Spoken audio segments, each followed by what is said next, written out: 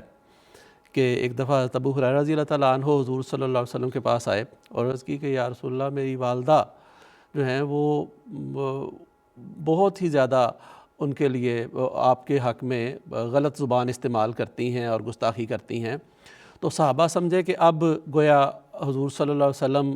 ان کے خلاف کوئی ایسی دعا کریں گے تو اب وہ گویا ہلاک ہو جائے گی۔ ہاں، حضور صلی اللہ علیہ وسلم نے اس کے مقابل پر بھی فرمایا کہ اللہ تعالیٰ اے اللہ تو ابو ہریرہ کی والدہ کو ہدایت دے، اور واقعتاً اس کے نتیجے میں ان کو ہدایت ملی۔ مدینہ میں رہنے والے ایک بہت بڑا طبقہ یہود کا تھا، وہ آئے دن کوئی نہ کوئی گستاخی حضور صلی اللہ علیہ وآلہ وسلم کی کرتے تھے۔ ان میں سے ایک بہت بڑا واقعہ عبداللہ بن ابی بن سلول کا ملتا ہے۔ اس نے یا ایک دفعہ تو یہاں تک ذکر کیا کہ گویا وہ یہ سمجھ رہا تھا کہ اب نعوذ باللہ من ذالک وہ اتنا وہ پاورفل ہو گیا ہے کہ وہ اس کو بڑی عزت ملے گی مدینہ میں، اور اس نے علی اعلان یہ کہا کہ وہ مدینہ میں سے جو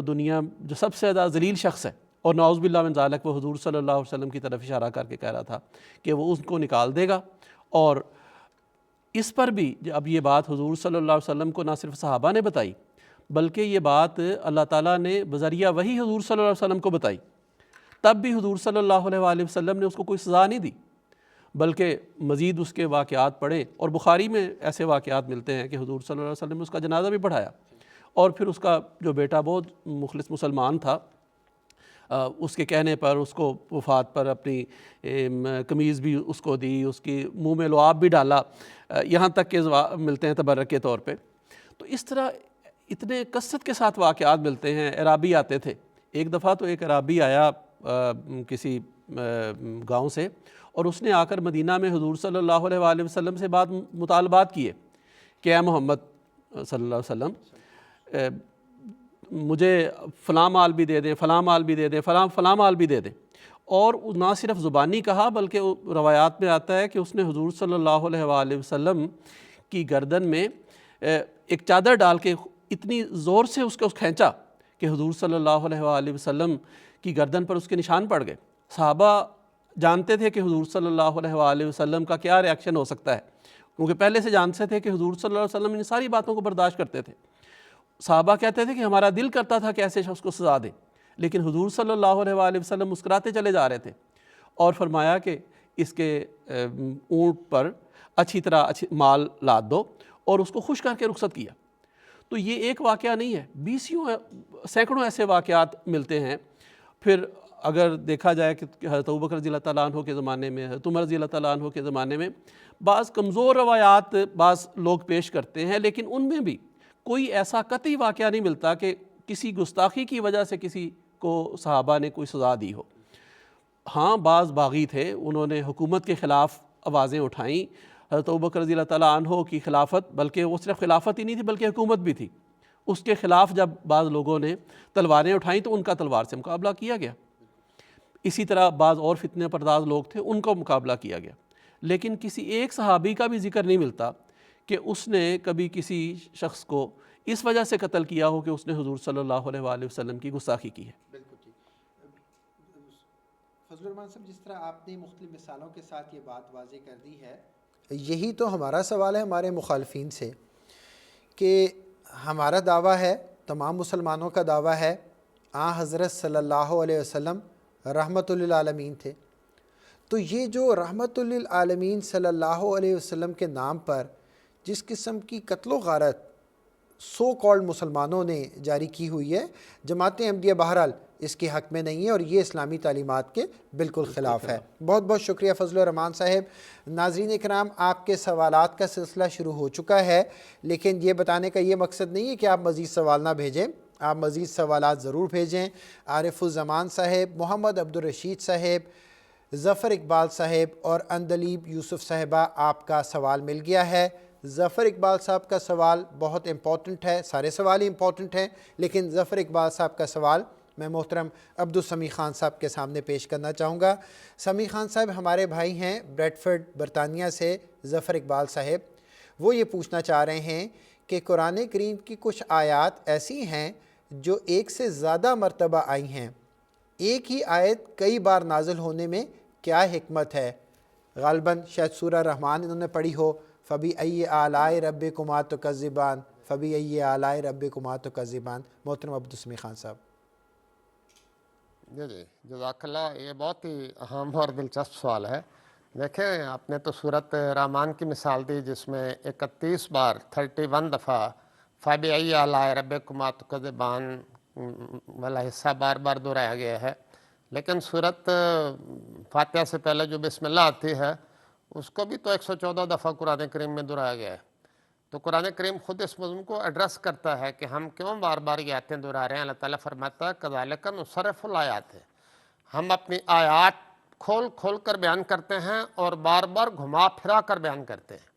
آیات سے مراد قرآن کریم کی یہ آیات بھی ہیں اور آیات سے مراد نشانات بھی ہیں۔ اور آپ یہ دیکھیے کہ قرآن کریم صرف آیات کو نہیں دہراتا، قصوں کو بھی دہراتا ہے، واقعات کو بھی دہراتا ہے۔ اب آدم اور ابلیس کا قصہ کہ اللہ تعالیٰ نے فرمایا کہ سجدہ کرو، آدم کی وجہ سے اللہ تعالیٰ کو سجدہ کرو، تو یہ واقعہ قرآن شریف میں 7 دفعہ بیان ہوا ہے۔ حضرت موسیٰ علیہ السلام کا واقعہ قرآن کریم میں 18 دفعہ بیان ہوا ہے۔ اسی طرح مختلف واقعات ہیں جو بار بار دہرائے گئے ہیں۔ اب ان کی حکمت کیا ہے قرآن کریم خود بیان فرماتا ہے، تاکہ تمہارے دل نرم ہوں، اور ہر وقت چونکہ انسان سارا قرآن بار بار نہیں پڑھ سکتا اور تھوڑا تھوڑا پڑھتے ہیں، جیسے مثال کے طور پر کوئی شخص روزانہ ایک ربع چوتھا ہے، ایک سپارہ کا چوتھا حصہ پڑھتا ہے، کوئی آدھا پارہ پڑھتا ہے، کوئی ایک پارہ پڑھتا ہے، تو وہ قرآن کا حصہ کہیں سے بھی پڑھتا ہے تھوڑا سا 4-5 رکوع، تو اس میں اس کو وہی بات مل جاتی ہے جو اس کے دل کو نرم کرتی ہے اور خدا کے قریب لے جاتی ہے۔ تھوڑا آگے چلتا ہے تو پھر وہی بات بیان کر دی جاتی ہے۔ اسی طرح جو شخص مثلاً 30 دنوں میں قرآن شریف ختم کرتا ہے تو روزانہ اس کو آدم اور ابلیس کا قصہ لازماً نظر آئے گا، روزانہ اس کو موسیٰ علیہ السلام کے واقعات نظر آئیں گے، روزانہ اس کو رسول کریم صلی اللہ علیہ وسلم کے اعلیٰ اخلاق اور صحابہ کے اعلیٰ اخلاق ضرور دکھائے جائیں گے۔ اور یہ بار بار اس لیے ہے تاکہ تکرار کے نتیجے میں انسان کا دل متاثر ہو، انسان کا دماغ متاثر ہو، انسان کی روح متاثر ہو۔ تو قرآن کریم کا یہی منشا، ورنہ اللہ تعالیٰ اگر چاہتا تو ان واقعات کی تکرار نہ کرتا، اور یہ آیت جو 31 دفعہ یا سورۃ رحمان کی وہ بھی نہ کرتا، سورۃ بسم اللہ بھی لکھ دینا بھی ایک دفعہ کافی تھی، اور بعض آیات ہیں جو ایک دفعہ لکھنی کافی تھیں۔ اگر کوئی انسان کلام بناتا تو واقعی اس طرح کرتا۔ ہم خود لکھنے والے ہیں، ہم تو خود اپنے لکھے ہوئے کو کوشش کرتے ہیں کوئی لفظ بھی نہ دہرایا جائے، کوئی فقرہ نہ دہرایا جائے،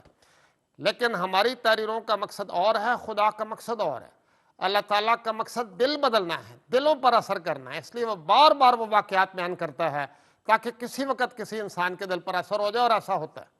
اب یہ جو فَبِأَيِّ آلَاءِ رَبِّكُمَا والی بات آپ نے کی ہے کہ 31 دفعہ سورۃ رحمان میں آئی ہے، اس کے متعلق حضرت مولانا راجکی صاحب کی ایک دلچسپ تفہیم آپ کو بتاتا ہوں۔ انہوں نے فرمایا، مجھ پر کھولا گیا ہے کہ یہ جو بار بار آیت آتی ہے کہ تم دونوں گروہ اللہ تعالیٰ کی کن کن نعماء کا انکار کرو گے، یہ 31 دفعہ آئی ہے،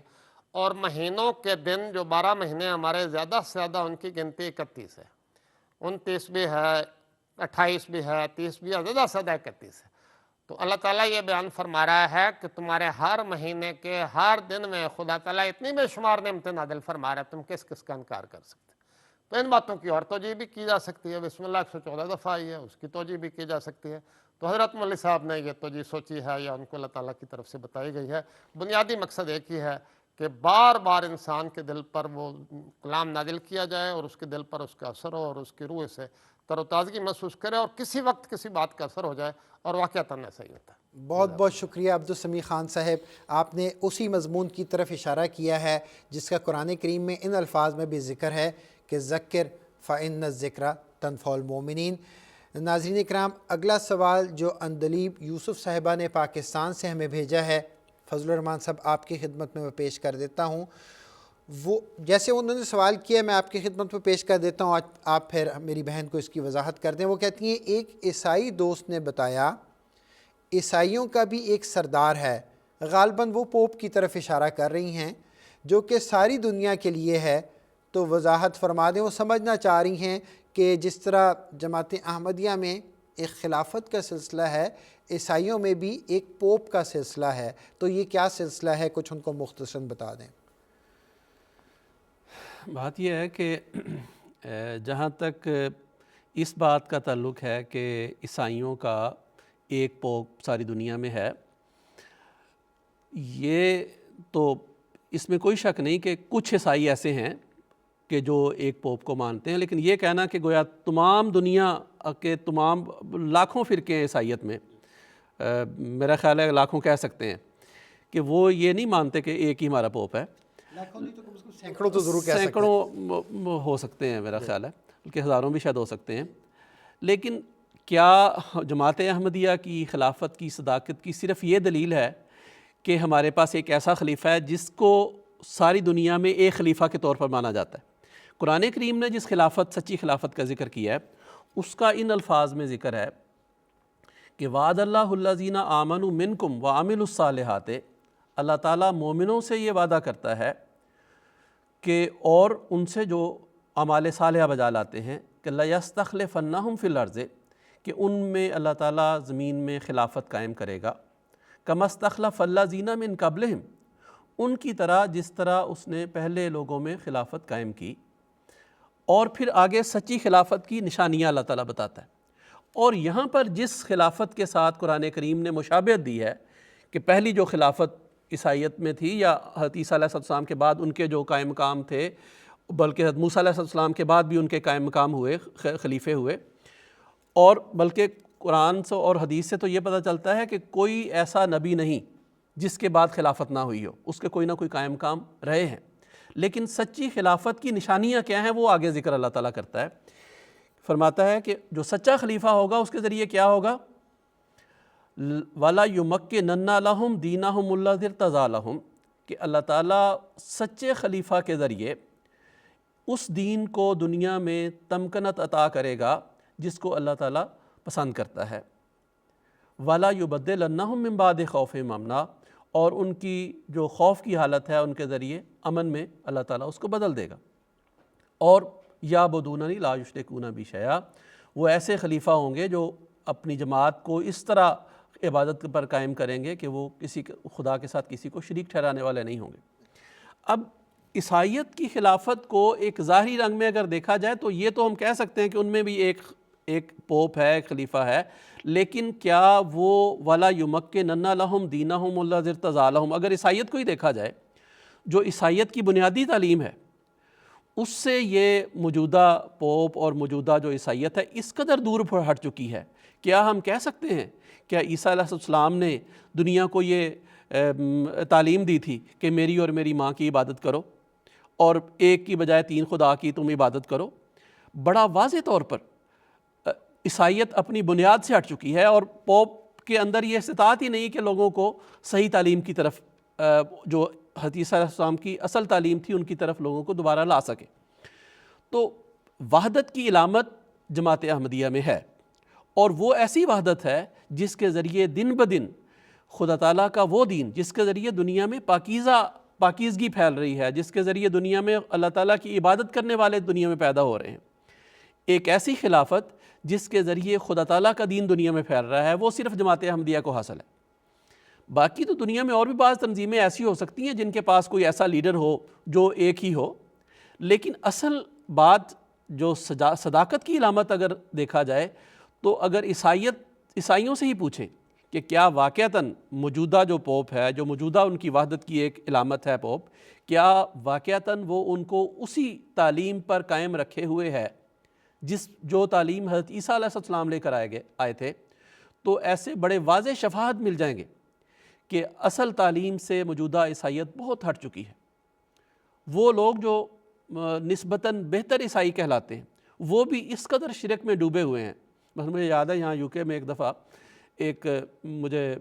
چرچ میں جانے کا موقع ملا، وہاں پر مریم علیہ السلام کا ابھی ایک مورتی رکھی ہوئی تھی، عیسیٰ علیہ السلام کی بھی رکھی ہوئی تھی. تو میں نے شاید بھول پل میں اپنے دوست جس کے ساتھ میں گیا تھا اس کو کہہ دیا کہ دیکھو یہ تو مجھے شرک لگتا ہے، یہ تو بت پرستی لگتی ہے. اس پر اس کو اتنا غصہ آیا. مجھے بعد میں احساس ہوا کہ مجھے شاید اس طرح نہیں کہنا چاہیے تھا. مطلب یہ ہے کہ وہ بھی سمجھتے ہیں کہ یہ جو بت پرستی ہے یہ عیسیٰ علیہ السلام کی تعلیم نہیں ہے، حالانکہ بڑا واضح طور پر اسی عیسیٰ کی تصویر اور اس کے بت کے سامنے وہ جھکتے بھی تھے، بلکہ میں نے سجدہ کرتے دیکھے بڑے بڑے پڑھے لکھے لوگوں کو. کیا جو بنیادی تعلیم کسی بھی نبی کی یہ تھی کہ خدا دنیا کو ایک تو خدا کی طرف بلایا جائے اور توحید پر قائم کیا جائے. تو یہ ایک بڑی بنیادی مثال ہے کہ موجودہ پوپ جو ہے کیا دنیا کو صحیح توحید پر قائم رکھے ہوئے ہے؟ کیا اس کے اندر یہ طاقت ہے کہ موجودہ جو عیسائیت تثلیث کی پجاری ہو چکی ہے، عیسیٰ علیہ السلام کو گویا ایک ایسا نبی سمجھتی ہے یا ایسا خدا مانے ہوئے ہے کہ جس کو یہودیوں نے سولی پر بھی چڑھایا، اس نے مارے بھی کھائیں، اس نے کئی طرح کی اس کی ذلت کی، اور کیا اس کی عزت کو صحیح طور پر موجودہ پوپ قائم کر سکتا ہے؟ تو بڑا زمین و آسمان کا فرق ہو چکا ہے. تو ہماری بہن دلیپ یوسف صاحبہ نے جو سوال کیا ہے، ان کے جو عیسائی دوست نے ان کو جو بات بتائی وہ بالکل درست ہے کہ ان کا بھی ایک مذہبی لیڈر ہے، اور خاص طور پہ جو ان کے جو بڑے دو فرقے ہیں، ایک کیتھولک اور ایک پروٹیسٹنٹ، جو کیتھولک ہیں ان کے وہ لیڈر ہیں جو پوپ کہلاتے ہیں. لیکن جس طرح آپ نے وضاحت کے ساتھ بات بیان کی، اصل تو وہ غور طلب بات ہے. بہت شکریہ فضل الرحمان صاحب. ناظرین کرام، ہمیں ایک سوال بھیجا گیا ہے پاکستان سے جو ہمارے غیر احمدی بھائی ہیں علی حسنین صاحب. میں ان کا سوال محترم عبدالسمیع خان صاحب کی خدمت میں پیش کرنا چاہوں گا. عبدالسمیع خان صاحب، ہمارے بھائی علی حسنین صاحب کہتے ہیں میں آپ کا چینل اکثر دیکھتا ہوں، لیکن ایک سوال ہے کہ احمدیہ جماعت مرزا صاحب کو نبی کیوں مانتی ہے جبکہ حضرت صلی اللہ علیہ وسلم آخری نبی ہیں؟ محترم عبدالسمیع خان صاحب، جس طرح ہمارے بھائی نے سوال کیا ہے میں نے آپ کی خدمت میں پیش کر دیا ہے، آپ ہمارے بھائی کی رہنمائی کر دیں. جی، میں بڑی آسان اور سادہ زبان میں اپنے بھائی کی خدمت میں عرض کرتا ہوں کہ نبی کے لفظ سے آپ کو دھوکہ دیا جاتا ہے. اگر تو نبی کے لفظ کی تعریف کی بات ہے تو سارا جھگڑا اسی میں ہے. نبی کے مراد اگر یہ ہے کہ کوئی ایسا شخص آئے گا جو رسول کریم صلی اللہ علیہ وسلم کی تعلیمات میں کوئی تبدیلی کر دے گا، تو جماعت احمدیہ اس معنی میں کسی نبی کے آنے کی منکر ہے. جماعت احمدیہ ہر اس وقت کو جھوٹا سمجھتی ہے جو کہے کہ رسول کریم صلی اللہ علیہ وسلم کی شریعت میں کوئی تبدیلی ہو سکتی ہے. اور اگر نبی سے یہ مراد ہے کہ رسول کریم صلی اللہ علیہ وسلم کے بعد کوئی ایسا شخص آئے گا جو کوئی نئی شریعت لے کے آئے گا، تو وہ بھی غلط ہے، یہ بھی جھوٹ ہے، یہ خدا کے واضح منشا کے خلاف ہے. کیونکہ اللہ تعالیٰ نے شریعت کو مکمل کر دیا ہے. اب کسی نئی شریعت کے متعلق خدا تعالیٰ فرماتا ہے کہ نہ ضرورت ہے اور نہ اس کی کوئی گنجائش. تیسری بات یہ ہے کہ اگر نبی سے یہ مراد ہے کہ کوئی شخص رسول کریم صلی اللہ علیہ وآلہ وسلم کے فیض کے بغیر، آپ کی اطاعت کے بغیر اگر کوئی شخص کوئی روحانی درجہ اور مقام پا سکتا ہے تو یہ بھی جھوٹ ہے. ان معنوں میں کوئی نبی نہیں. یہ تینوں باتیں میں نے آپ کے جو سامنے رکھ دی ہیں، آپ کسی سے پوچھ کے دیکھیں، نبوت کی تعریف وہ یہی کرتے ہیں. اور اگر نبی کی وہ تعریف یہ کرتے ہیں تو جماعت احمدیہ ان معنوں میں کسی شخص کو بھی نبی نہیں مانتی، بلکہ مسیح موعود علیہ السلام فرماتے ہیں کہ ہم ایسے شخص پر لعنت ڈالتے ہیں جو رسول کریم صلی اللہ علیہ وسلم کے بعد کسی شریعت کا دعویٰ کرے، یا آپ کی شریعت میں کوئی تبدیلی کا دعویٰ کرے، یا آپ کے فیض کے بغیر کسی روحانی مقام کے اصول کا دعویٰ کرے. ایسے شخص خدا کے حضور لائے کے مواخذہ ہیں اور خدا کے حضور پکڑے جائیں. ہم نبوت کی یہ تعریف کرتے ہیں جو رسول کریم صلی اللہ علیہ وسلم نے بڑی سادہ زبان میں بیان فرمائی کہ اللہ تعالیٰ لوگوں سے کلام کرتا تھا، کرتا رہے گا. اللہ تعالیٰ لوگوں کو سچے خواب دکھاتا تھا، دکھاتا رہے گا. اللہ تعالیٰ لوگوں کو غیب کی خبریں دیتا تھا، وہ دیتا رہے گا. اور یہ سب کچھ ہوگا رسول کریم صلی اللہ علیہ وسلم کی اطاعت اور آپ کی برکت اور آپ کے فیض کے نتیجے میں. اور جب اللہ تعالیٰ چاہے گا تو کسی ایسے شخص کو جس پہ کثرت سے اس نے غیب نازل کیا ہو، جس پہ کثرت سے اس سے غیب کی خبریں دی ہوں، مستقبل کی پیشگوئیاں کی ہوں اور غیر معمولی اس سے کلام کیا ہو، جب خدا چاہے گا کسی کو لقب دینا تو وہ رسول کریم صلی اللہ علیہ وسلم کی برکت سے اس کو نبی کا لقب بھی عطا کرے گا. جس طرح حضرت صلی اللہ علیہ وسلم نے آنے والے مسیح کو نبی اللہ کے نام سے یاد فرمایا. تو ہمارے اس وقت جو مخالفین ہیں وہ در حقیقت ان ساری باتوں کا انکار کر چکے ہیں. وہ الہام کا، سچے خوابوں کا، اللہ تعالیٰ کی طرف سے آنے والی خوشخبریوں تمام کے تمام سے منکر ہو چکے ہیں. جماعت احمدیہ سمجھتی ہے کہ اللہ تعالیٰ نے یہ راستہ بند نہیں کیا. یہی تو ایک سچے مذہب کی علامت ہے، یہی تو ایک سچے خدا کی علامت ہے، یہی زندہ خدا کی علامت ہے. مسیح موعود علیہ السلام نے رسول کریم صلی اللہ علیہ وسلم کو زندہ نبی کے طور پر پیش کیا ہے کہ آپ کی روحانی زندگی پر کبھی موت نہیں آئے گی. آپ جسمانی طور پر دنیا سے چلے گئے لیکن آپ پر روحانی موت کبھی نہیں آئے گی. تو رسول کریم صلی اللہ علیہ وسلم کی برکت سے رسول کریم صلی اللہ علیہ وسلم نے خود فرمایا کہ ایک شخص ایسا آئے گا جس کو مسیح نبی اللہ کے نام سے آپ نے یاد فرمایا. اب اگر وہ مسیح آسمان سے آنا موجود ہے تو آسمان سے ہی آئے گا، اس میں کوئی شک نہیں. لیکن اگر وہ مسیح آسمان پر نہیں گیا اور وہ فوت ہو چکا ہے تو پھر امت محمدیہ کے کسی شخص کو یہ لقب عطا ہوگا جس کا ترجمہ مسیح موعود علیہ السلام نے فرمایا ہے، میں کثرت مکالمہ مخاطبہ یعنی کثرت علم غیب کا شرف رسول کریم صلی اللہ علیہ وسلم کی غلامی میں عطا کیا گیا ہوں، اس لیے اللہ تعالیٰ نے میرا نام نبی رکھا ہے. تو وہ سارے لوگ جو مسیح کی آمد کے قائل ہیں، وہ جو مسیح کو زندہ آسمان پر بٹھا کر اس کی آمد کا انتظار کر رہے ہیں، دراصل وہ سارے اسی مسیح موعود نبی اللہ کا انتظار کر رہے ہیں جس کو جماعت احمدیہ مسیح موعود نبی اللہ تسلیم کر چکی ہے. اس لیے اب جھگڑا صرف اس بات میں ہے، اگر مسیح آسمان پہ زندہ ہے تو وہی آئے گا، اور اگر وہ فوت ہو چکا ہے تو اس کا نام پا کر رسول اللہ کی پیشگوئیوں کے نتیجے میں کوئی اور شخص آئے گا. اور خدا کی فعلی شہادت نے ثابت کر دیا ہے کہ وہ حضرت مرزا غلام احمد قادیانی علیہ السلام ہیں. ان کے ساتھ خدا تعالیٰ نے نبیوں والے واقعات گزارے کہ نہیں گزارے، ان کے ساتھ نبیوں والی تائید و نصرت کی یا نہیں کی، نبیوں والی محبت اور پیار اور ان کی پیشگوئیاں پوری کی کہ نہیں کی. اگر خدا نے ان کے ساتھ یہ کیا ہے تو پھر وہ سچے ہیں، اور اگر خدا کی نصرت ان کے ساتھ نہیں ہے، اگر خدا تعالیٰ کی طرف سے ان کو کوئی رہنمائی حاصل نہیں ہے، ان کی پیشگوئیاں پوری نہیں ہوئی تو پھر غلط ہے، پھر جماعت احمدیہ بالکل بیکار ہے. لیکن ہم یقین کر رہے ہیں اور روزانہ ان کی پیشگوئیوں کو پورا ہوتے ہوئے دیکھ رہے ہیں، ان کی خوشخبریوں کو دنیا کے کناروں تک پورا ہوتے دیکھ رہے ہیں. اسی نے کہا تھا کہ خدا نے مجھے کہا میں تیری تبلیغ کو زمین کے کناروں تک پہنچاؤں گا. اس نے قادیان میں بات کی اور آج دنیا میں، ساری دنیا میں اس کا پیغام پہنچ چکا. میں یہاں جس جامعہ احمدیہ میں پڑھاتا ہوں گھانا میں، یہاں 26 ملکوں کے 250 طلبہ زیر تعلیم ہیں،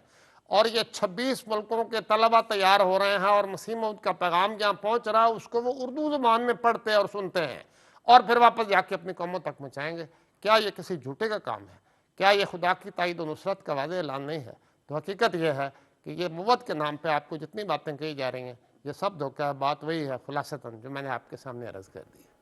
بہت بہت شکریہ عبدالسمیع خان صاحب. مجھے امید ہے ہمارے بھائی علی حسنین صاحب کو ان کے سوال کا جواب مل گیا ہوگا.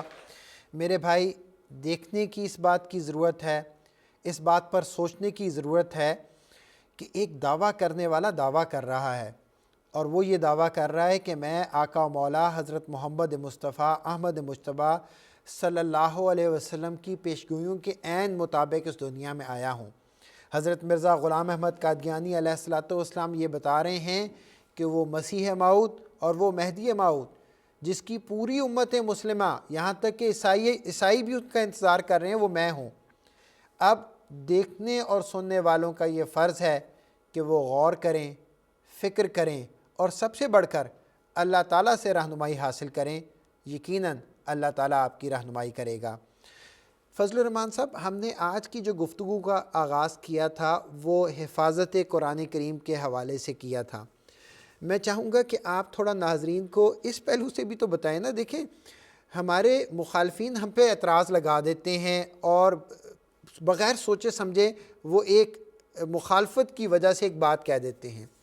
اب ہمارے اوپر اعتراض کیا جا رہا ہے کہ گویا نعوذ باللہ قرآن کریم میں تحریف کر رہے ہیں. جب ظاہری تحریف نہیں ملی تو پھر کہہ رہے نہیں معنوی اور تفسیری تحریف کر رہے ہیں. لیکن دوسری طرف ہمیں یہ نظر آتا ہے کہ حفاظت قرآن کریم کا وعدہ تو خود اللہ تعالیٰ نے کیا ہے، تو یہ الزام لگ ہی کیسے سکتا ہے، یا کوئی یہ کیسے کر سکتا ہے؟ آپ اس بارے میں کچھ وضاحت کر دیں. بالکل بات درست ہے کہ خود قرآن کریم یہ فرماتا ہے قرآن کریم کے بارے میں کہ انا علینا جمعہ و قرآنہ، کہ قرآن کریم کا جمع کرنا اور پھر اس کو پڑھ کر سنانا، یہ گویا اللہ تعالیٰ کہتا ہے یہ میری ذمہ داری ہے. پھر ایک جگہ فرماتا ہے اللہ تعالیٰ سنقرئک فلا تنسیٰ، کہ اے محمد صلی اللہ علیہ وسلم خدا تعالیٰ تجھے ایسے قرآن پڑھائے گا کہ تو اس کو نہیں بھولے گا۔ پھر قرآن کریم کو ہی دیکھا جائے تو قرآن کریم میں بڑا واضح طور پر اللہ تعالیٰ نے یہ وعدہ کیا، سورہ حجر میں آیت نمبر 10 ہے، انا نحن نزلنا الذکر و انا لہ لحافظون، کہ ہم ہی اس قرآن کو نازل کرنے والے ہیں اور ہم ہی اس کی حفاظت کرنے والے ہیں۔ حضرت صلی اللہ علیہ وآلہ وسلم نے اپنے بعد مسلمانوں کے بگڑنے کی کئی طرح مسلمانوں کو متنبع کیا، بلکہ ایک ایسا زمانہ بتایا کہ علماء مسلمانوں کے آسمان کے نیچے سب سے بدترین مخلوق ہو جائیں گے اور ان کی مساجد بظاہر آباد ہوں گی لیکن وہ فتنوں سے کی اماجگاہ ہوں گی۔ اس زمانے میں بھی حضور صلی اللہ علیہ وآلہ وسلم نے یہ نہیں فرمایا کہ قرآن جو ہے وہ بگڑ جائے گا یا قرآن میں تحریف ہو جائے گی، فرمایا کہ لا یبقى من القرآن الا رسمہ، کہ قرآن کریم میں سے نہیں باقی بچے گا مگر اس کی تحریر یا اس کے الفاظ باقی رہ جائیں گے۔ حضرت مسیح موعود علیہ السلام نے حفاظت قرآن کے مضمون کو ایک جگہ بڑے جامع شکل میں پیش کیا ہے، میں وہ حوالہ پڑھنا چاہتا ہوں۔ حضرت مسیح موعود علیہ السلام فرماتے ہیں قرآن شریف میں یہ وعدہ تھا کہ خدا تعالیٰ فتنوں اور خطرات کے وقت میں دین اسلام کی حفاظت کرے گا، جیسا کہ وہ فرماتا ہے انا نحن نزلنا الذکر و انا لہ لحافظون۔ سو خدا تعالیٰ نے بموجب اس وعدہ کے 4 قسم کی حفاظت اپنی کلام کی۔ اول حافظوں کے ذریعہ سے اس کے الفاظ اور ترتیب کو محفوظ رکھا، اور ہر ایک صدی میں لاکھوں ایسے انسان پیدا کیے جو اس کی پاک کلام کو اپنے سینوں میں حفظ رکھتے ہیں، ایسا حفظ کہ اگر ایک لفظ پوچھا جائے تو اس کا اگلا پچھلا سب بتا سکتے ہیں۔ اور اس طرح پر قرآن کو تحریف لفظی سے ہر ایک زمانہ میں بچایا۔ دوسرے ایسے ائمہ اور اکابر کے ذریعہ سے جن کو ہر ایک صدی میں فہم قرآن عطا ہوا ہے، جنہوں نے قرآن شریف کے اجمالی مقامات کی احادیث نبویہ کی مدد سے تفسیر کر کے خدا کی پاک کلام اور پاک تعلیم کو ہر ایک زمانہ میں تحریف معنوی سے محفوظ رکھا۔ تیسرے متکلمین کے ذریعہ سے جنہوں نے قرآنی تعلیمات کو عقل کے ساتھ تطبیق دے کر خدا کی پاک کلام کو کوتا اندیش فلسفیوں کے استخفاف سے بچایا ہے۔ چوتھے روحانی نام پانے والوں کے ذریعہ سے جنہوں نے خدا کی پاک کلام کو ہر ایک زمانہ میں معجزات اور معارف کے منکروں کے حملہ سے بچایا۔ حضرت مسیح موعود علیہ السلام کا یہ مضمون بڑا دلچسپ ہے، یام صلح میں حضور نے بنایا، بلکہ فرمایا کہ ظاہری حفاظت تو ویسے اتنی اہمیت نہیں رکھتی، بلکہ آپ نے بڑی دلچسپ مثال دی کہ ممکن ہے تورات اور انجیل بھی کسی گڑھے سے یا کسی پرانی عمارت سے کسی زمانے میں بالکل اصل حالت میں نکل آئے، تو کیا ہم یہ کہیں گے کہ گویا ان کی بھی اسی طرح حفاظت موجود ہے؟ آئے دن کوئی نہ کوئی کتابیں پرانی، اور بھی کئی کتابیں ایسی ہیں جو صدیوں پرانی ہیں اور وہ بالکل صحیح سلامت مل جاتی ہیں۔ اصل تو قرآن کریم کی معنوی حفاظت ہے۔ اگر اس کو دیکھیں تو اس کا بھی ذمہ داری کس کی ہے؟ اللہ تعالیٰ کہتا ہے انا نحن نزلنا الذکر، ہم نے اس ذکر کو، اس قرآن کو اتارا ہے، ہم اس کی حفاظت کرنے والے ہیں۔ تو جماعت احمدیہ کے علاوہ اس وقت دنیا میں کسی اسلامی فرقے کا یہ دعویٰ ہی نہیں کہ وہ جو قرآن کی حفاظت کر رہے ہیں اس کے پیچھے خدا کا ہاتھ ہے، بلکہ جیسا کہ ابھی سمیع خان صاحب نے بتایا کہ مسلمانوں کے اندر تو اتنی تفسیریں ہیں، اتنے اس کے اندر تضادات ہیں، ایک دوسرے کے خلاف اس کی وجہ سے کفر کے فتوے بھی لگاتے رہتے ہیں، لیکن کسی کو یہ دعویٰ نہیں کہ وہ یہ کہہ سکے کہ مجھے خدا نے بتایا کہ یہ بات ٹھیک ہے یہ غلط ہے۔ صرف جماعت احمدیہ ہے کہ جس کے بانی حضرت مسیح موعود علیہ السلام کا یہ ارشاد ہے کہ مجھے اس زمانے میں خدا نے حکم اور عدل بنایا ہے، اور مجھے پر اللہ تعالیٰ وحی کرتا ہے، الہام کرتا ہے اور بتاتا ہے کہ یہ صحیح ہے یہ غلط ہے۔ اور باقی مسلمانوں کا اس وقت یہ حالت ہے کہ وہ اگر ان میں سے کوئی دعویٰ کرے کہ مجھے خدا نے یہ بتایا کہ یہ جو تفسیر یہ ٹھیک ہے یہ غلط ہے، تو وہ تو اس کے قتل کے فتوے دینے شروع کر دیتے ہیں۔ تو اس وقت اگر کوئی حفاظت کر رہا ہے تو وہ صرف اور صرف جماعت احمدیہ کے ذریعے ہے، باقیوں کا تو دعویٰ ہی نہیں کہ گویا ہمیں خدا تعالیٰ کی طرف سے الہام یا وحی کے ذریعے یہ بتایا جاتا ہے کہ قرآن کی یہ تفسیر ٹھیک ہے یہ غلط ہے۔ وہ تو جو ان کے ذہن میں آتا ہے لکھتے چلے جاتے ہیں، اور اتنی خطرناک تفسیریں لکھی ہیں کہ اس کو پڑھتے ہوئے بھی بعض کا شرم آتی ہے۔ تو صرف اور صرف جماعت احمدیہ ہے جو انا نحن نزلنا ذکر، جو خدا نے یہ کہا کہ میں حفاظت کروں گا، جس کا یہ دعویٰ ہے کہ جماعت احمدیہ کے جو بانی ہیں حضرت مسیح موعود علیہ السلام، اس زمانہ کے حکم اور عدل، ان پر خدا کی وحی کے ذریعے اور خدا کے الہام کے ذریعے یہ واضح ہوا کہ کون سی تفسیر صحیح ہے اور کون سی غلط ہے۔ بالکل ٹھیک فضل صاحب، جس طرح ناظرین کے بھی علم میں ہوگا، جو لوگ پڑھتے ہیں، جو لوگ اس بات کو جانتے ہیں، اور جو خاص طور پہ علماء کا طبقہ ہے، وہ تو بہت اچھی طرح جانتا ہے کہ حضرت اقدس مسیح موعود علیہ الصلوۃ والسلام کے زمانے تک نوبت 5 سے لے کر 500 آیات تک کی آ چکی تھی. یعنی تحقیق کرتے کرتے 5 تک تو بہرحال لوگ مانتے تھے کہ یہ بہرحال منسوخ ہو چکی ہیں آیات، جو اب قابل عمل نہیں ہیں. یہ حضرت اقدس مسیح موعود علیہ الصلوۃ والسلام ہی تھے جنہوں نے فرمایا کہ قرآن کریم کا ایک نقطہ اور ایک شوشہ بھی ایسا نہیں ہے کہ جو آج قابل عمل نہ ہو، بلکہ ویسا ہی جیسا حضرت صلی اللہ علیہ وسلم پر اس کا نزول ہوا. ناظرین کرام، آپ کے سوالات کا سلسلہ جاری ہے، لیکن آپ سوالات مزید بھی بھیجتے رہیں، کیونکہ اگر آج کے پروگرام میں ہم آپ کے سوالات شامل نہیں کر سکے تو یقیناً آئندہ پروگرام میں ضرور آپ کے سوالات کو ہم شامل کریں گے. خان صاحب بڑی تسلسل کے ساتھ ہمیں اپنے سوالات بھیجتے ہیں. ان کا سوال میں محترم عبدالسمیع خان صاحب کی خدمت میں پیش کرنا چاہوں گا. برطانیہ سے خان صاحب ہمیں اپنا سوال بھیجتے ہیں. محترم عبدالسمیع خان صاحب برطانیہ والے آپ سے سوال یہ پوچھنا چاہ رہے ہیں کہ کیا حضرت صلی اللہ علیہ وسلم اور 1400 سال کے مسلمانوں کو اللہ تعالیٰ نے گمراہ رکھا؟ یہ ان کا خیال ہے، میں اسی طرح آپ کے سامنے پیش کر رہا ہوں.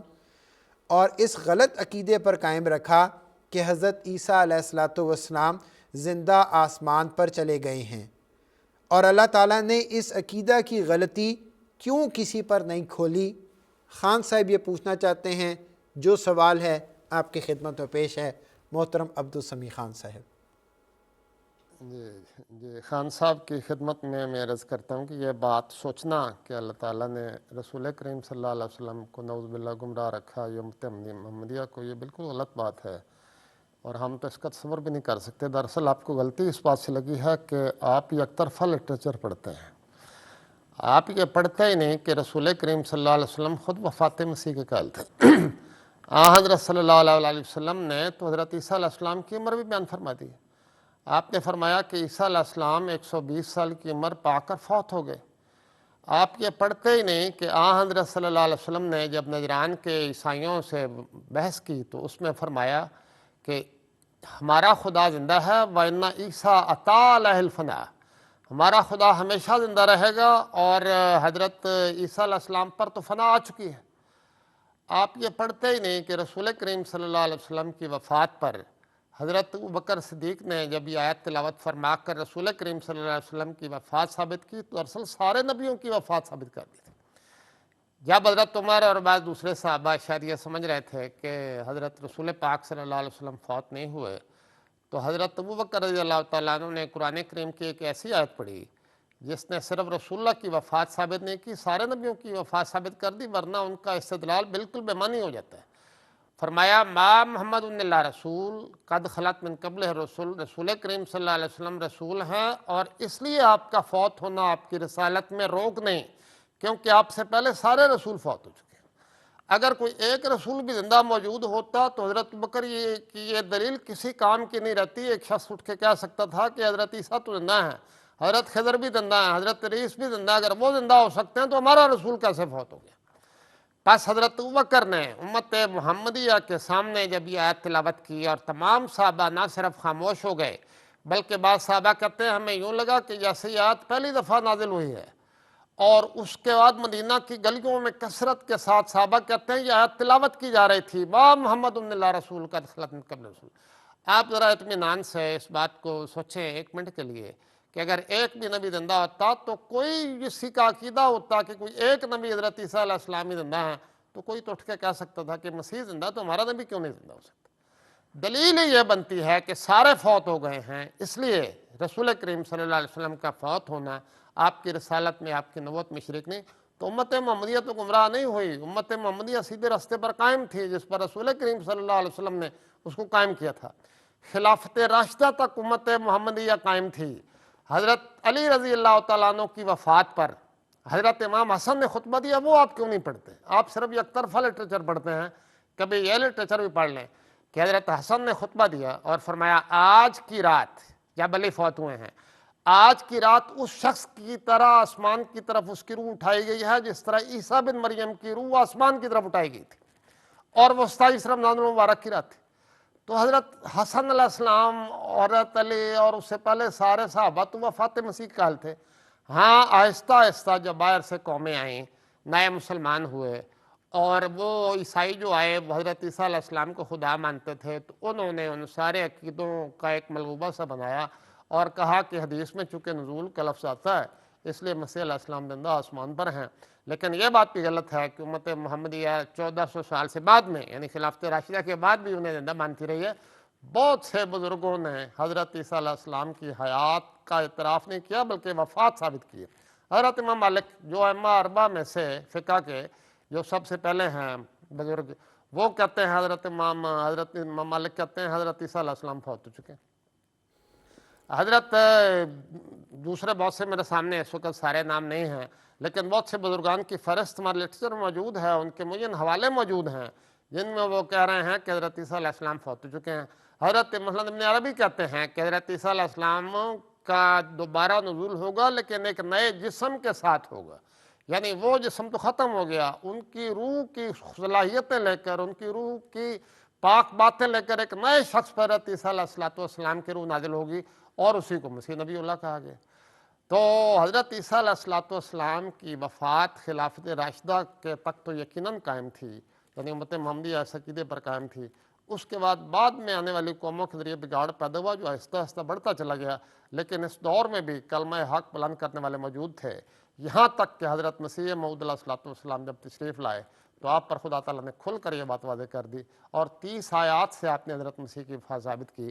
آپ نے قرآن سے، حدیث سے، تاریخ سے، طب کی کتابوں سے، کشمیر کی تاریخوں سے یہ بات ثابت کر کے دکھا دی ہے کہ حضرت عیسیٰ علیہ السلام فوت ہو چکے ہیں۔ آپ ذرا ہمارا لٹریچر پڑھیں تو صحیح، حضرت مسیح موعود علیہ السلام کی کتاب ہے مسیح کشمیر میں، آپ ذرا اس کو دیکھیے اور پھر بتائیے آپ کے دل پر اس کا اثر ہوتا ہے کہ نہیں۔ اللہ تعالیٰ آپ کو حق پہچاننے کی توفیق دے۔ بہت بہت شکریہ عبدالسمیع خان صاحب، آپ نے حضرت اقدس مسیح موعود علیہ السلام کی کتاب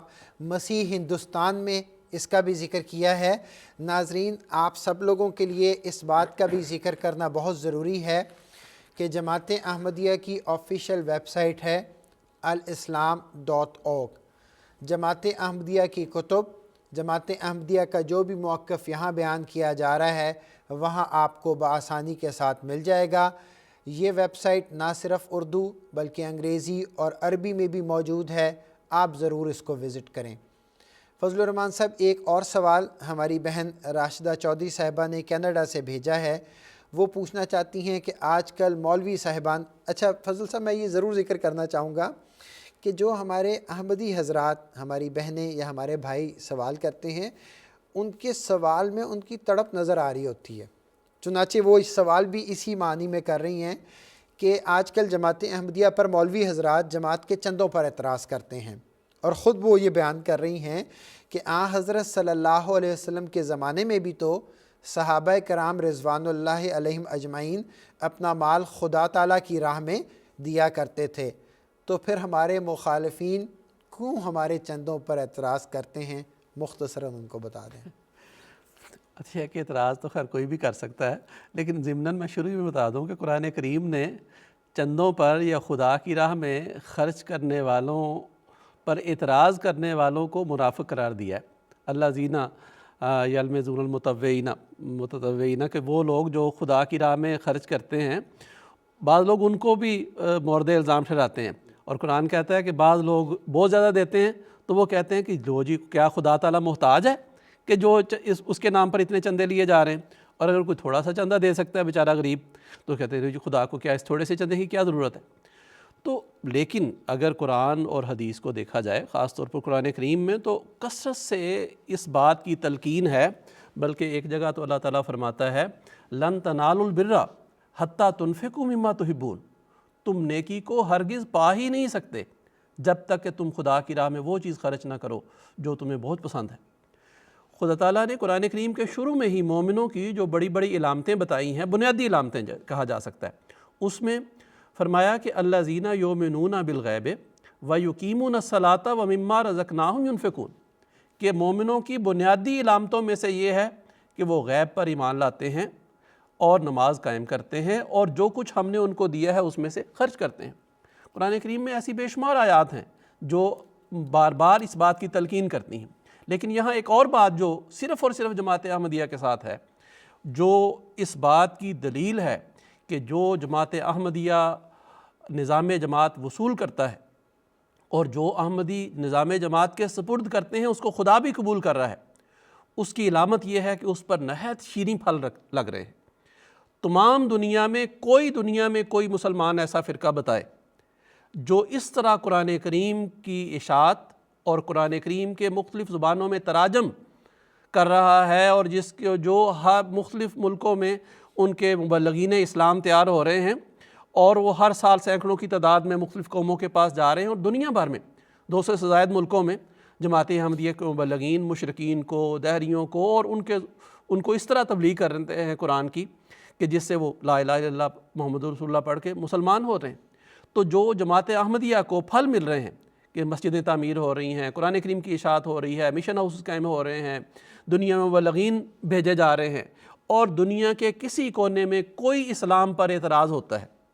تحریف قرآن کا اعتراض ہو، توہین رسالت کا اعتراض ہو، سب سے پہلے جماعت احمدیہ کے خلیفہ اور ان کے جو پھر آگے نمائندگان ہیں وہ اس کے جواب دینے کے لیے آگے ہوتے ہیں۔ آج خود مسلمان ایک دوسرے کو الزام دیتے ہیں کہ بتاؤ تم جو ایک دوسرے کو کافر کہتے ہو تم نے کتنے مسلمان کیے۔ پاکستان کی مثال لے لیں کہ جہاں پہ ایک بہت بڑا طبقہ مولویوں کا ہے، کوئی مولوی بتایا کہ میں نے اس سال اتنے لوگوں کو، مشرکین کو لا الہ الا اللہ پڑھایا ان سے۔ بلکہ ایک اور بات یاد آ گئی کہ یہ چند دن پہلے کی بات ہے، مسلمانوں کا خاص طور پر پاکستان جو اپنے آپ کو بڑا پاکستان کا نمائندہ سمجھتے ہیں، اس کی اسمبلی میں ایک قومی اسمبلی کے ممبر نے کھڑے ہو کر کہا، اور وہ مولوی تھا، اس نے کہا جی ہم ہرگز حکومت کی اپیل پر یہ قربانیاں نہیں کریں گے، مالی قربانیاں، تم پر اعتبار ہی نہیں ہے۔ بالکل ٹھیک۔ تو جماعت احمدیہ جو خرچ کرتی ہے وہ نہ صرف یہ کہ اللہ تعالیٰ کے حکم کے مطابق عمل کر رہی ہے، بلکہ اللہ تعالیٰ اس کو اس طرح قبول کرتا ہے، اور اس کی گواہیاں یہ ہیں کہ ساری دنیا میں اس کے ہمیں شیریں پھل نظر آ رہے ہیں۔ بہت بہت شکریہ فضل الرحمان صاحب۔ مجھے امید ہے ہماری بہن کو ان کے سوال کا جواب مل گیا ہوگا۔ اس وقت مجھے یہ بتایا جا رہا ہے کہ محترم خان صاحب نے جو ان کے سوال کا یہاں جواب پیش کیا گیا ہے اس کے اوپر ایک اور سوال پیش کیا ہے۔ ان کا جو اگلا سوال ہے وہ میں محترم عبدالسمیع خان صاحب کی خدمت میں پیش کرنے سے پہلے یہ ضرور خان صاحب سے سوال کرنا چاہوں گا کہ آپ نے یہ جو ہمارے جواب کے اوپر ایک اور سوال کیا ہے، اس سوال سے ایک بات تو واضح ہو گئی ہے کہ آپ کا جو بنیادی سوال تھا کہ امت مسلمہ حضرت صلی اللہ علیہ وسلم سے لے کر حضرت اقدس مسیح موعود علیہ الصلوۃ والسلام کے زمانے تک اس غلط عقیدے پر تھی، جو کہ غلط سوال تھا، آپ کا غلط تصور تھا، اس کا آپ کو جواب مل گیا ہے۔ کیونکہ جو آپ اگلا سوال پیش کر رہے ہیں وہ یہ ہے، اور وہ سوال میں محترم عبدالسمیع خان صاحب کی خدمت میں پیش کروں گا۔ عبدالسمیع خان صاحب دوبارہ کہہ رہے ہیں کہ مرزا صاحب خود بھی اپنی زندگی کے ابتدائی حصے میں حیات مسیح کے قائل رہے ہیں، تو اس بارے میں آپ کیا کہیں گے؟ یعنی یہ تو وہ مان گئے ہیں کہ جو آپ نے بیان کیا کہ امت مسلمہ میں یہ عقیدہ نہیں تھا کہ حضرت عیسیٰ علیہ الصلوۃ والسلام اپنے جسم عنصری کے ساتھ آسمان پر گئے ہوئے تھے، بلکہ گاہے گاہے ایسی مثالیں ملتی ہیں کہ اس کے برخلاف امت مسلمہ عقیدہ رکھتی تھی اور عقیدہ رکھتی رہی ہے۔ جی سمیع خان صاحب۔ جی جزاک اللہ خان صاحب کا شکریہ ادا کرتا ہوں۔ انشاءاللہ وہ اسی طرح صدقے دل سے سوچتے رہیں گے، غور و فکر کرتے رہیں گے، ہمیں سنتے رہیں گے، تو انشاءاللہ اور بھی بہت اصلاح ہوگی، اور انسان ساری عمر اپنی اصلاح کرتا رہتا ہے، اس میں کوئی حرج کی بات نہیں۔ جو سوال انہوں نے کیا ہے وہ خود حضرت مسیح موعود علیہ السلام سے ہوا۔ حضرت مسیح موعود علیہ السلام سے پوچھا گیا کہ آپ نے تو اپنی کتاب میں لکھا ہے برائے نمیہ میں کہ مسیح علیہ السلام آسمان پہ ہیں اور دوبارہ زمین پر آئیں گے تو پھر اسلام کا غلبہ کریں گے، تو آپ نے فرمایا یہی بات تو میری صداقت کا ثبوت ہے۔ براہ نمیہ میں مجھے اشاروں میں کئی دفعہ کہا گیا تھا کہ تو مسیح ہے، ہم نے تجھے مسیح بنا دیا، عیسیٰ فوت ہو چکا، اشاروں میں، لیکن چونکہ خدا تعالیٰ کی طرف سے مجھے پوری طرح تفہیم نہیں ہوئی تھی، خدا تعالیٰ کا پوری طرح حکم نہیں ہوا تھا، اس کے معنی پوری طرح مجھ پر کھلے نہیں تھے، اس لیے میں نے عدم بناوٹ اور سادگی سے یہ لکھ دیا کہ مسیح آسمان پر ہیں اور میں مسیح علیہ السلام کا مسیح ہوں، مسیح تو آسمان پر زندہ وہی آئے گا۔ اس کے بعد اللہ تعالیٰ نے مجھ پر یہ بات کھولی کہ مسیح علیہ السلام فوت ہو چکے ہیں، اور قرآن کی جب یہ اللہ تعالیٰ نے مجھے یہ تشریح سکھائی تو اتنے زیادہ دلائل نکلتے چلے آئے، قرآن سے، سنت سے، حدیث سے، تاریخ سے، تفسیر سے، طب کی کتابوں سے، کہ ان کا انبار لگا دیا مسیح موعود علیہ السلام نے۔ اس سے پتہ لگتا ہے کہ یہ عقیدہ اتنا خطرناک تھا،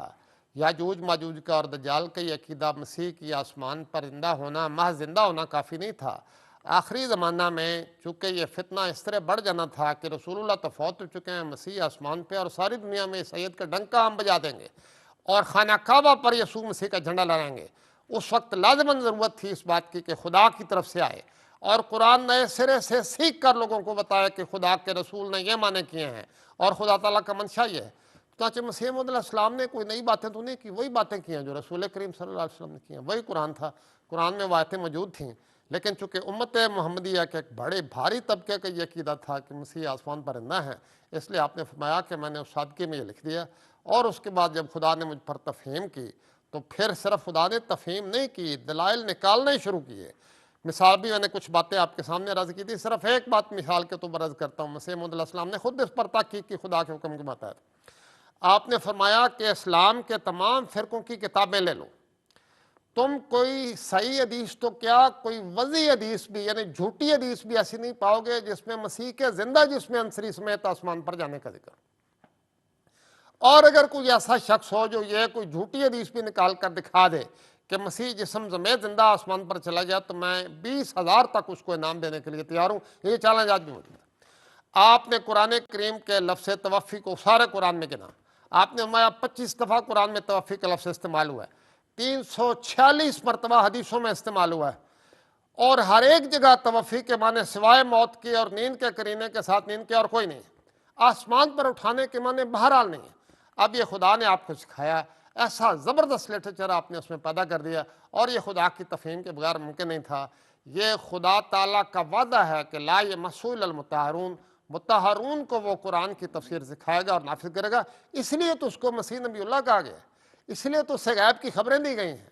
اگر وہ نبی اللہ نہ ہوتا تو اس کو یہ اتنے عظیم الشان دلائل نہ سکھائے جاتے، نہ خدا اس طرح اس کی تائید کرتا۔ آپ پلیز ہمارا لٹریچر دیکھیے، علیہ السلام پہ جائیے، کتابیں دیکھیے، مسیح موعود علیہ السلام دیکھیے، ایک دفعہ صاف دل ہو کر ذرا توجہ سے تھوڑا سا لٹریچر پڑھ لیں، انشاءاللہ تعالیٰ آپ کے دل کی بہت سی دورتیں دور ہو جائیں گی، پھر آپ سوچنا شروع کر دیں گے انشاءاللہ۔ بہت بہت شکریہ بہت بہت شکریہ عبدالسمیع خان صاحب۔